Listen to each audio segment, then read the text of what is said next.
Hello guys, അപ്പം നമ്മൾ കുറച്ച് ദിവസമായി കണ്ടിട്ട്. അപ്പോൾ നമ്മൾ ഇന്ന് വീണ്ടും ഒരു കുക്കിംഗ് വീഡിയോ ആയിട്ട് വന്നേക്കാണ്. അപ്പോൾ ഇവിടെ ഭയങ്കര ഇടിച്ചു കുത്തിയുള്ള മഴയാണ്. അപ്പോൾ എനിക്ക് എന്തെങ്കിലും എരിവും പുളിയൊക്കെ ഉള്ള എന്തെങ്കിലുമൊക്കെ തിന്നാൻ തോന്നി.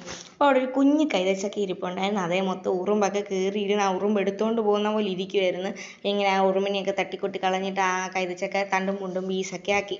അത് കഴിഞ്ഞ് പിന്നെ ഒരു പച്ചമാങ്ങ ഉണ്ടായിരുന്നു, ഒരു പാടും കുത്തും ഒന്നും ഇല്ലാത്ത പച്ചമാങ്ങ. അത് പിന്നെ നമ്മുടെ എമിന സ്റ്റോഴ്സിൽ നിന്ന് വാങ്ങിച്ചേക്കൊണ്ട് അങ്ങനെയൊന്നും കാണത്തില്ല.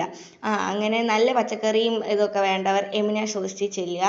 അങ്ങനെ ആ പച്ചമാങ്ങയും നമ്മൾ തണ്ടും മുണ്ടും ഒക്കെ ആക്കി മുറിച്ച് നല്ല നല്ല വിളഞ്ഞൊരു മാങ്ങയായിരുന്നു ഗൈസ്. നിങ്ങൾക്ക് ആ കളർ കാണുമ്പോൾ അറിയാമല്ലോ, ഏകദേശം വിളഞ്ഞൊരു മാങ്ങയായിരുന്നു.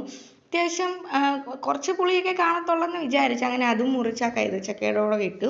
അത് കഴിഞ്ഞ് നമുക്ക് അത് മാറ്റി വെച്ചിട്ട് ഒരു പാത്രത്തിലേക്ക് കുറച്ച് കുരുമുളകും കുറച്ച് മുളക് പൊടിയും കുറച്ച് ഉപ്പും കൂടി ഇട്ടിട്ട് നമ്മുടെ മലയാളിയമ്മ ശുദ്ധ വെളിച്ചെണ്ണ ഒഴിച്ചു കൊടുക്കാം. ഗൈസ്, സത്യം പറഞ്ഞാൽ നല്ലൊരു വെളിച്ചെണ്ണയാണ്. നിങ്ങൾ യൂസ് ചെയ്തിട്ടുള്ളവർ കമൻറ്റ് ചെയ്യുക, യൂസ് ചെയ്യാത്തവർ എന്തായാലും വാങ്ങിച്ച് യൂസ് ചെയ്ത് നോക്കുക.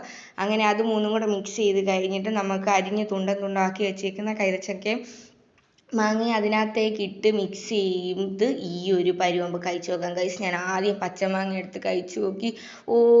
ആ പുളിയും എരിവും മധുരമെല്ലാം കൂടെ സൂപ്പർ ടേസ്റ്റ്. റോഡിൽ കൂടെ പോകുന്നവരെല്ലാം എന്നെ നോക്കി പോവുക, മഴയത്ത് കുത്തിയിരുന്ന് കഴിക്കുന്ന കൊച്ചിനെ. ലാസ്റ്റ് ഞാൻ കൈതച്ചക്കയും കൂടെ തിന്നു ഗൈസ്. പൊളിച്ചു പൊളി.